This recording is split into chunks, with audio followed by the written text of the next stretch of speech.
와우! 달슨의 라이브! 네, 이번 주말 가장 아주 핫한 경기라고 할까요? 선두 싸움에 있어서 중요한 승부로 펼쳐졌던 이 첼시와 토트넘의 경기가 0대 0으로 이제 무승부로 좀 끝이 났습니다. 이렇게 표현해야 될 것 같은데 그 토트넘 입장에서는 정말 어렵게 비겼다. 이렇게 좀 봐야 될 것 같아요. 그리고 무리뉴 감독이 일정하게 이 경기를 굉장히 조심스럽게 갔구나.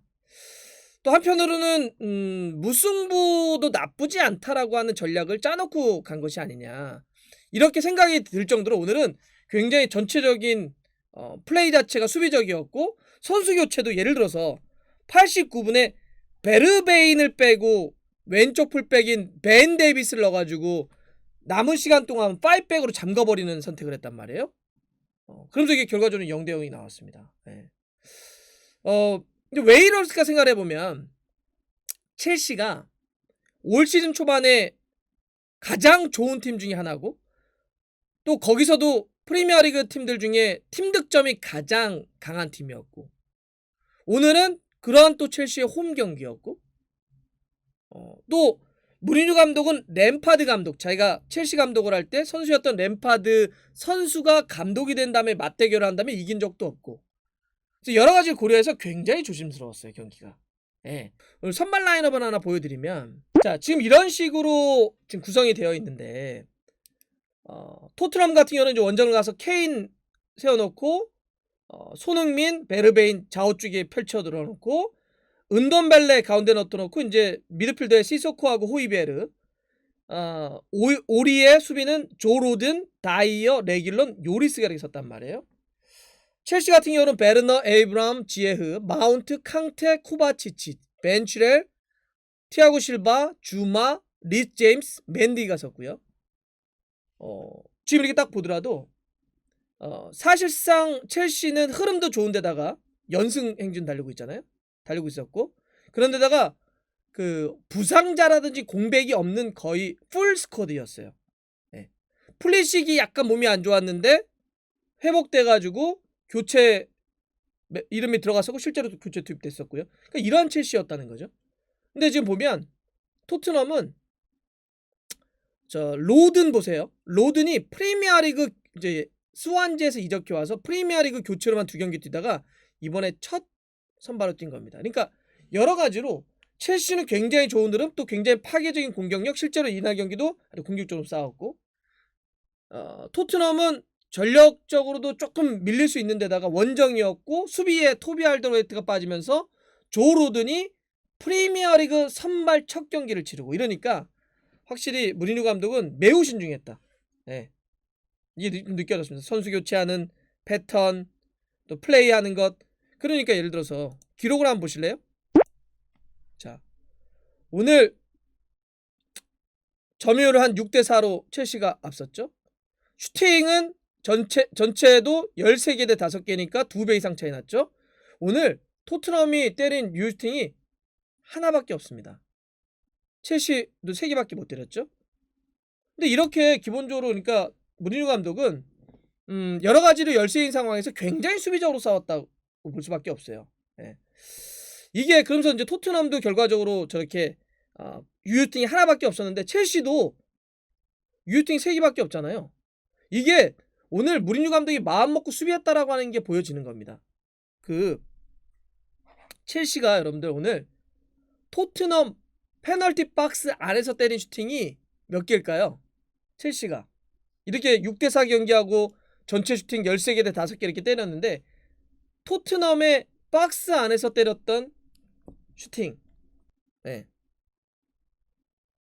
단 2개입니다. 단 2개. 2개. 이게 램파드 감독 체제가 된 첼시에서 기록적인 데이터래요. 그러니까 이렇게 많은 슈팅을 박스 안에서 못 때렸다는 게 굉장히 어려운, 그러니까 첼시의 공격력을 놓고 보면, 예. 제가 손흥민의 히트맵 하나 보여드릴게요. 오늘 경기 히트맵인데 어때요? 예. 공격으로 올라가 저렇게 뛰었던 것도 있지만 저 밑으로 내려와서 풀백의 역할까지도 상당히 많이 한 걸 알 수가 있죠. 예. 이게 오늘 손흥민 선수의 히트맵입니다. 그러니까 저렇게 오늘 하다 보니까 손흥민 선수가 오늘 슈팅을 때리질 못했어요. 오늘 손흥민 선수가 슈팅 기록이 없습니다. 예. 근데 오늘 재미난 기록은 뭐냐면 손흥민 선수뿐만이 그런 게 아니라 오늘 토트넘이 유효슈팅을 제가 하나 때렸다고 그랬잖아요. 그 하나를 누가 때렸을까요? 그 하나를 오리에가 때렸습니다. 오리에. 오른쪽 풀백인 오리에가 때리고 나머지 공격수들은 하나의 유효슈팅 때리지 못했어요. 오리에가 오늘 전체 슈팅 2개 때렸고요. 베르베인이 2개 때렸고요. 케인이 하나 때렸습니다. 그게 오늘 토트넘이 때린 전체 슈팅이 다예요. 그 중에 오리에가 유효슈팅 하나. 그러니까 이게 무슨 얘기예요? 말씀드리지만 무리뉴 감독의 오늘은 그렇게 잘 나가는 첼시에게 비겨도 좋다라고 하는 전략이 투영된 결과라는 거예요. 네. 토트넘은 이렇게 비겼어도 사실 오늘 결과를 가져올 수 있는 게 토트넘이 오늘 비기면서 승점 1점을 추가해서 1위로 또 올라갔습니다. 1위. 물론 2위 리버풀과 승점이 같은데 골득실 따지는 거고요. 첼시하고는 토트넘 리버풀은 승점이 2점 차가 나는 거고요. 그러니까 이거는 오늘은 무리뉴 감독이 관리했다고 봐야 될거든요. 관리의 영역이었다. 네.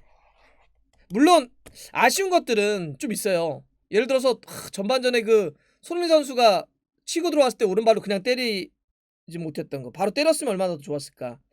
뭐 이런 것도 있고 76분에 케인이 딱 기가 막히게 연결해준 거를 손흥민 선수가 이제 박스 안에서 어떤 기회를 잡을 수도 있었는데 이제 그런 장면들이 있었지만 오늘은 대체적으로 그렇게 무리뉴 감독이 첼시라고 하는 팀을 상대로 해서 선택했던 어떤 전략 속에서 판을 좀 읽어야 될 것 같습니다. 나머지는 손흥민 선수가 또 이런 것도 있어요. 이제 92분에 루카스 모라 대신 이제 나갔죠. 교체돼서 이제 루카스 모라 들어오고 손흥민이 나왔는데 그때까지 대체적으로 플레이했던 것들은 되게 안정감은 있었어요. 아까 히트맵도 보여드렸지만 패스 공률이 오늘 손흥민 선수가 93.8%입니다. 뛴 거리가 10.32km고 스프린트를 15번을 했어요. 이런 식으로 자기 수비까지도 상당히 내려오면서 많이 뛰었다는 거죠. 그러다 보니까 평점 자체는 나쁘진 않아요. 낮진 않습니다. 그리고 대체적으로 오늘 어떠냐면 이렇게 수비 축구를 했기 때문에 토트넘의 공격수들의 평점이 높지가 않아요. 후스코어드 기준으로 하자면 최종 지금 제가 평점 말씀드릴게요. 손흥민 선수가 공격수들 중엔 제일 높습니다. 6.6. 해리케인 6.3. 베르베인 5.9입니다. 2선에서 교체돼서 나갔던 은돈벨레가 2선 쪽 자원에서는 7.1로 높습니다. 네. 오늘 그러니까 은돈벨레 막 사실 교체돼 나가기 전까지 전반전 탈압박을 미쳤죠. 엄청 잘하는데 이렇게 앞쪽 라인들은 평점이 별로 높지 않고 뒤가 높아요. 오리에가 오늘 팀 최고 평점입니다. 7.3. 골키퍼 요리스 세이브 3개 했거든요. 7.1. 그 다음에 오늘 사실 저는 살짝 얘기하고 싶은 거는 조 로든. 네. 조 로든은 사실 처음에는 오늘 프리미어리그 첫 경기니까 약간 좀 얼타더라고요. 그래가지고 약간 좀 막 이렇게 얼어가지고 패스미스도 좀 하고 막 당황하고 막 이런 게 좀 있는 것 같더니 시간이 지나니까 괜찮아지네요. 오히려 다이어가 패스미스 같은 게 좀 많았고 로든 같은 경우는 좀 안정감 있게 나중에는 좀 플레이하고 190이잖아요. 높이 있는 볼에 대한 처리도 좋고. 그래서 오늘 보면 팀에서 가장 많은 클리어런스, 그러니까 위험지역에서 볼을 걷어내는 게 팀 내 최다였습니다. 4번. 그 다음에 공동으로 최다였던 가로채기 2번. 패스 공률이 83.3%예요. 이거는 다이어가 81.4%인 걸 감안하면 다이어보다 안정감이 있었다는 거예요. 네. 물론 토비 알더웨이럴트가 뒤에 있었다고 한다면 토트넘은 더 좋았겠죠. 그런 상태에서 없었는데 없는 상태에서 조 로든이 가능성을 보였다. 사실 산체스일까 로든일까 막 고민했던 거 아니에요. 근데 산체스도 불안한 감이 있기 때문에 로든에게 기회를 줬는데 괜찮네요. 또 로든은 어쨌든 유로파리그를 못 뛰니까 프리미어리그는 로든에게 약간 힘을 주고 유로파리그는 산체스에 가고 약간 이런 식으로 갈 겁니다. 물론 나중에는 이제 토너먼트 이제 올라가면 로든을 다시 등록시킬 수는 있겠지만 유로파리그에 그때까지 이제 그렇게 가기 때문에 로든이 프리미어리그에서 뛰는 게 근데 안정감을 얼마나 빨리 회복하가 중요할까 했는데 오늘 저는 그 가능성을 좀 보여줬다고 봐요. 자, 여하튼 오늘 경기는 우리가 오래간만에 무리뉴 감독이 버스 세우는 거 봤다. 네, 오래간만에 버스 세우는 거 봤고 오늘은 토트넘에 있는 공격수들이 수비하느라고 다 고생했다. 예. 손흥민, 케인, 베르베인 수비하는데 다 고생을 했고 결과적으로 이게 인제 강력한 팀의 가장 많은 프리미어리그에서 팀 득점을 기록하고 있었던 첼시를 상대로 해서 무실점으로는 막아냈다. 예. 하지만 어쨌든 무득점이었기 때문에 좀 뭐 아쉬움도 있겠지만 뭐 결과적으로는 무리뉴 감독의 어떤 판단. 그러니까 마지막에 보세요. 저는 마지막에 벤 데비스 넣으면서 5백 쓸 때는 '아 오늘은 아예 마음 먹고 나왔구나.' 물론 뭐 중간에 한두 골 때려 넣어 가지고 됐으면 했겠지만 그게 아닌 상태에서는 '무승부도 좋겠다.'라고 하는 전략이 오늘 경기를 이렇게 만든 것이 아니냐 좀 보이고요. 또 이게 다음번 경기들이 중요했기 때문에 오늘 패하고 넘어가면 좀 토트넘이 어려웠을 거예요. 왜냐하면 인제 이 경기 끝나면 오스트리아 린츠 유로파리그 원정을 갔다가 그다음이 누구냐 다음 주말이 아스날과의 북런던 더비예요. 그러니까 오늘 만약에 지금 5연승을 달리고 있었던 토트넘인데 오늘 경기 첼시 원정에서 진다면 유로파리그 원정 부담과 아스날과의 북런던 더비의 부담감이 확 커졌기 때문에 무리뉴 감독은 그 리스크를 최소화시킨 것이다. 예. 이런 전략적 판단이 있었다고 좀 봐야 되겠죠.